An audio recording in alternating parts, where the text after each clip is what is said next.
Plus de 800 talibans ont été réfectionnés entre lycée Fayouk, CM Thiesnon, école primaire Ngoran Ngom, Grand Sanding et l'école primaire Dakar 2.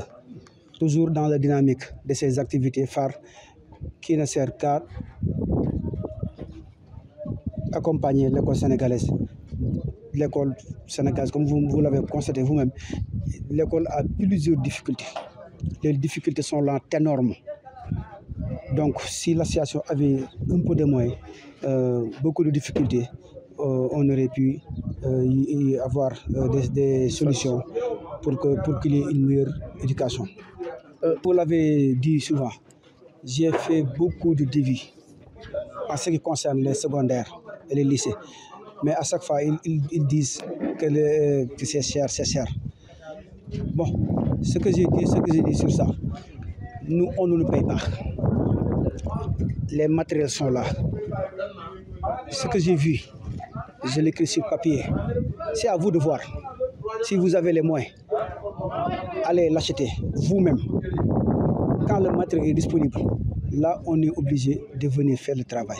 Parce que nous avons fait le serment aux Sénégalais. Mais ce que nous ne pouvons pas faire actuellement, de prendre notre argent et d'aller réparer les écoles qui ont des inscriptions. Quand il s'agit des primaires, parfois on a quelques matériels qui restent. Là, on le prend et on va réparer les écoles primaires comme on l'a fait à Ngoran. Mais pour les lycées, il faut que les proviseurs prennent les responsabilités. Prennent surtout les responsabilités. Parce qu'il y a des lycées qui m'ont contacté. Mais malheur, les proviseurs ne prennent pas leurs responsabilités pour pouvoir faire correctement le travail. Les ouvriers que l'État est en train de déguerpir, ce sont des fils de ce pays. Ce sont des dignes fils. Comme vous l'avez vous-même constaté, les ouvriers qui sont là, il y a des mécaniciens, il y a des tôliers, il y a des menuisiers métalliques. Donc, avant de déguerpir, il faut d'abord recenser et recaser les ouvriers. Ça, je l'ai dit depuis l'année dernière. Mais malheur en est que nos autorités font la sourde oreille. L'autorité a le privilège et le pouvoir d'écouter ses fils pour l'intérêt de la nation. Avant de déguerpir, il faut encore créer des sites de recasement pour les ouvriers. Mais ce que nous avons constaté ici au Sénégal, et c'est la pure des réalités, c'est qu'à chaque fois que notre domaine national,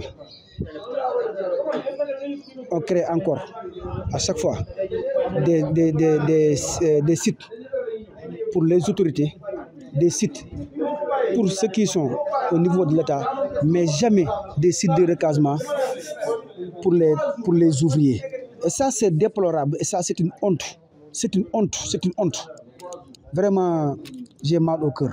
Man de duma ko def inshallah rabbuna duma ko defal kenn ku jënd matériel ñu liggéey la man nag yoroon naa bloc note boo xam ne dama ko bind défi par facture personnel bu mu fees mu liggéeyuñ ci benn parce que tey jii supposons da ngay bindal benn école défi 500 000 francs pour liggéeyal ko 300 table banc taf amul main d'œuvre amul dara mu ne def cher. te boo ko doon calculer benn 8 000 te boo ko doon calculer benn 8 000 lu mu gàtt gàtt dina def 2 400 000 francs.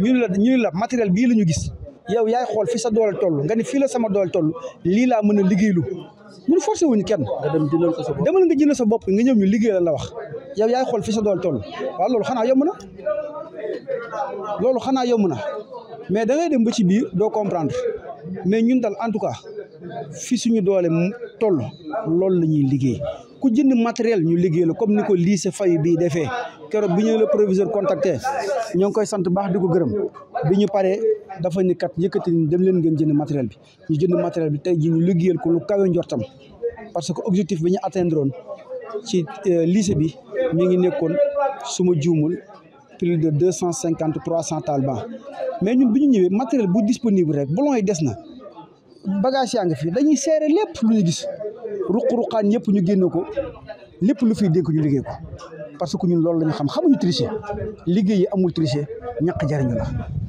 bi ci internet bi Yoff boori aéroport ñu koy def ay ouvrier suñu xol neexu ci ouvrier yooyu ñuy déguerpir di leen yëkkati fa ñu nekk ay doomi Sénégal lañu man nag li ma gën a metti mooy sunu autorités yi à chaque fois dañ leen wax ne balaa ngeen a yëkkati ay njaboot xool leen ñi ngeen yëkkati ñan la nañu utal ouvrier yi fi ñu nekk rawatina mécaniciens yi depuis daaw ba rek ñoo ngi koy kaas nañu wutal ouvrier yi ay site de recasement wax nañ ko ba tàyyi ku artuwul di nga atte na autorités yi di bañ di tànkamlu gi moo bari doyen te gis nga bu ñu montuwul tànkamlu gi dana fi mës a jur loo xamante ni si mar de si kenn du xam fu muy commencé te nag lii dafa doy ay doomi Sénégal la ñuy toroxal domaine national bi ñuy dagg di ko pàccoo nañ ko baax domaine bi saa yu ñu ko daggee dañuy xool borom alal yi ak borom barke ñu leen koy jox te alors que doomi Sénégal yaa ngi fii di toltalaan ci ruq yi loolu mooy liy dëgg tey dëgg nañu bàyyi caaxaan yi nekk te recaser ouvrier yi